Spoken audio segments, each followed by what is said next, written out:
All right, welcome back to the Meg Hunters. We are here in the warehouse, and I always say variety is the spice of life. And I am Candy Nichols. This is my captain, JT. Hey, listen, variety is the spice of life, and when you are Meg hunting, whoa, is there ever variety? One of the things I love about our teeth, JT, when you pop up is like coloring, and you don't all really the different colors are beautiful. Yeah, that's don't what makes collecting interesting. It is. You don't really see the coloring until after the teeth are cleaned. So, Yep. we're going to look at some colors today, right? Yep. All right. Let's take a look and talk so- about color.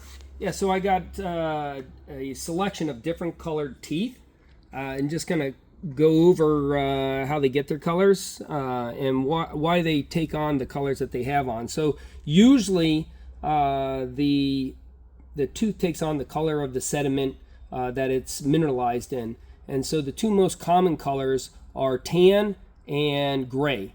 Tan is generally from being mineralized in sand, whereas the gray is from being mineralized in like a gray clay. The Hawthorne Formation is what's making this tooth gray. Talk about the Hawthorne Formation and where that is. Yeah, so the rivers we have in South Carolina scour everything to the bottom because we have such high currents. And I can find the Hawthorne Formation in little pockets. A lot of it's washed out, but I can find it, and I'll find the teeth, and I'll find whalebone in the Hawthorne Formation, which is a gray clay. Yeah, and then here I have a tooth from offshore North Carolina, and you'll see that a lot of them are tan there. And you'll see an orange color. That's actually iron that's in the sand, and that's what makes that color. And now, an interesting fact about these tooth is they're not permanently the color that they are, that they originally are. So this was in the Hawthorne Formation, and it was gray. Well, then it might be covered by sand, and it might turn tan. I have an example over here.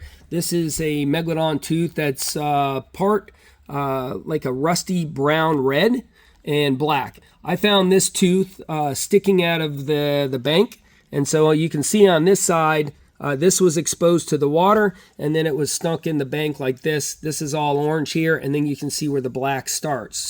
That's a beautiful tooth. Yeah, and that's a great example of how teeth can change colors. And so the black is usually from it's basically the bacteria being it's their how do you say, it's their secretement turning to hydrogen sulfide, and these nasty gases, like you'll smell it like sulfur in water, or like on the marsh when we're out on the boat, you can smell a strong smell of sulfur. Yeah, and that's what turns it black.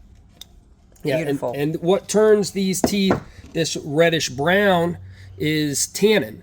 So if you have ever been out on a river that has a tea color, that's actually tannin, and it's decayed leaves and decayed bark. And it settles at the bottom, and it stains these teeth this reddish brown color. Yeah, here's another one that's been affected by the hydrogen sulfide. This is a river tooth from Beaufort, South Carolina. Colors are really pretty in this too. Yeah. And then here we have a tubentensis that has a whitish color. This is from the white sands up in Somerville. And there's also iron in those sands, and you can see that the root. Sometimes the root is a different color than the crown or the blade. That I don't really understand, but it has to do with minerals that are around, and maybe what the makeup of the root is and the dentin versus the crown or the enamel. And that's pretty much about color. Pretty much about color, yeah. Yeah, so you can see variety is the spice of life when it comes to teeth. I really don't have a favorite color. They all are my favorite. Yeah. The collection looked really nice. Do you have a favorite color? I am always looking for green. Green seems to be the hardest color to find Megalodon. Yeah, you can find them in Bone Valley. Bone Valley has a huge array of colors. So probably the most different colors that you can find in one formation. Where's and, Bone and it's Valley? actually in different layers. Bone Valley, Florida. Bone Yeah. Valley, Florida. Yeah, I believe it's in Polk County. Oh, okay. And that's the other thing. You know, you can go to different locations in this East Coast and off our shoreline and down into Florida, and things change, don't they? Yes, they do. They yeah. do. So, hope you guys learned something today. Anything else you want to add about color? No, that's about it. I like this tooth. I think I'm going to maybe convince him to sell me this and wrap this around know. my neck. It's always something. Okay, you guys, buy one of each. Get one of each. You've learned something, and we'll see you on the Blackwater. Thanks, All right. JT. Thank you. Marvelous.